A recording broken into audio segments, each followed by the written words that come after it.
Well, to spy or not to spy, that question might not be up for debate for too much longer when it comes to cyber surveillance.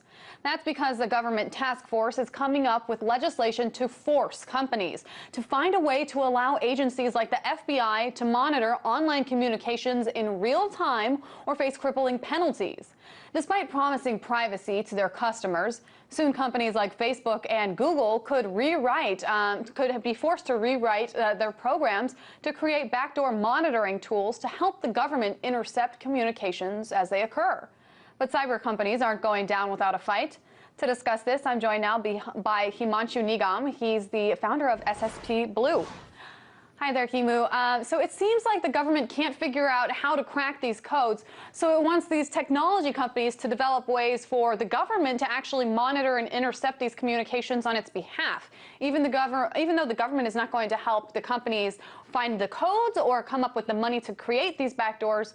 Is this the government trying to get the companies to do their dirty work? Well, thanks for having me, Megan. I think the actual positive side of this is not so much that the government is trying to have the companies do the dirty work. The good part of that statement is quite the opposite. The fact that the government is actually saying to companies, you go figure it out, but you have to do it. There's a silver lining in that, because if you let the government come forward and say, hey, you know what, you're going to do it this way. I don't really understand how your code works. I don't really care. You're going to do it my way, or get in trouble, then you have the possibility of a network crashing, systems going down. All sorts of chaos can happen when the government does that without, and that's true with anybody. If you build technology to fit with another piece you don't understand, you can easily crash it. So the silver side of this is that companies can figure it out themselves, although it does raise all the things you were talking about, which is the privacy issues. So how would a law like this affect the way that we interact with our technology? Would it mean that anything we save in our cloud, for instance, or that we see through Google Glasses, or even our keystrokes could be recorded and available for the government to pursue? Well, I think if you're, there's two ways to look at this. One is if you're the typical user who's using these services, nothing's really going to change in your world. Historically, the government has the right to come and ask for information if they're investigating and they have lawful legal process, a search warrant, a subpoena, things like that. What they're doing now is they're saying we want to use that same legal system and get wiretap orders on people we are investigating in a criminal activity where the judge has authorized us to do so. So if you're not doing anything wrong, you will have no impact. You won't see any impact. If you are, on the other hand, trying to hide what you're doing and having real-time communications, and you're talking about blowing up a building or doing some terrorist activity, then obviously you may be subject to an investigation. If there is this technology built and instituted after a wiretap order comes in, then you could be monitored every keystroke, every conversation you're having, whatever the case may be. It is possible that's the direction this is headed. But Himu, what guarantees are there that this backdoor wouldn't be abused? What kind of judicial oversight would the FBI need in order to access this customer information? Great question. I think the reality is this. There's two really very good balancing or protective measures that are in place.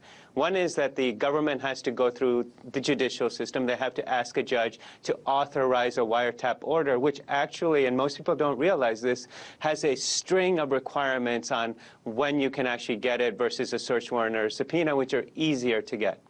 On the other side, the protective measures are actually coming from your own service.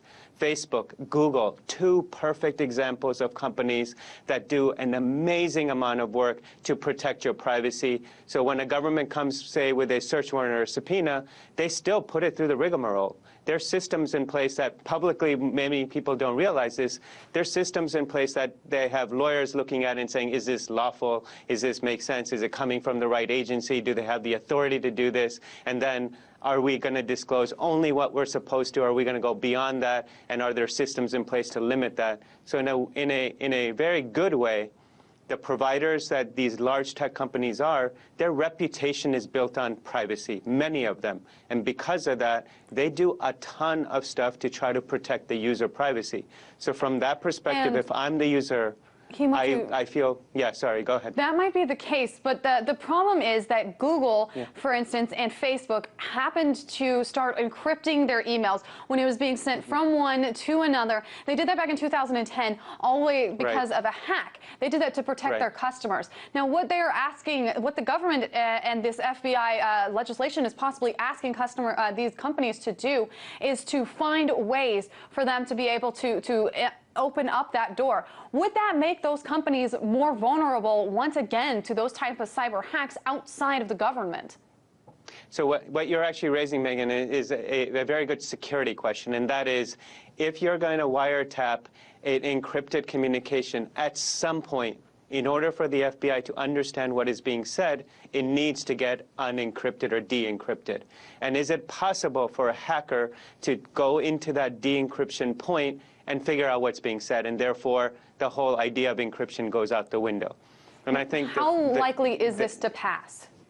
So, well, how likely is it's going to be one of those that things get debated galore inside the Beltway. What will happen is the FBI has thrown out a pretty, what appears to be an extreme idea from many people's points of view. So what's going to happen is there'll be tons of debates for all interested stakeholders, those representing the consumer, people who are watching, the tech companies, the government's interest, the investigative interest. And at the end of all this, it may or may not pass, but what will happen, and I can guarantee this, is some kind of compromise will result where something gets done to help the FBI investigate in platforms where right now they have blindfolds over their eyes and terrorists are getting away with things that they're really worried about when it comes to protecting our own citizens, the people that we're talking to right now. It is a very interesting legislation. Himanshu Nigam, founder of SSP Blue, thank you for weighing in. Thanks a lot.